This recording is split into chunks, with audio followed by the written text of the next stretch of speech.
آج اس معزز ایوان میں ایوان صدر نے جو موضوع سخن مجھے دیا ہے اس کا عنوان قائد کا پاکستان۔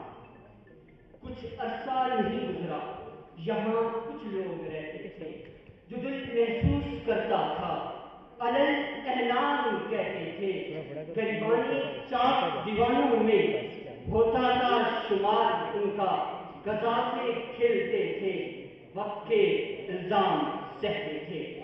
جناب صدر، آئیے ایک صدی پیچھے چلتے ہیں اور دیکھتے ہیں کہ پاکستان کے ماضی وجود میں آنے سے پہلے قائد کے پاکستان کا حال کیا تھا۔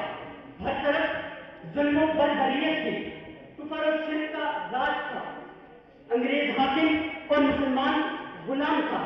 ہر طرف ظلم و بربریت تھی، انگریز کا کالا قانون مسلمان پر جادو تھا۔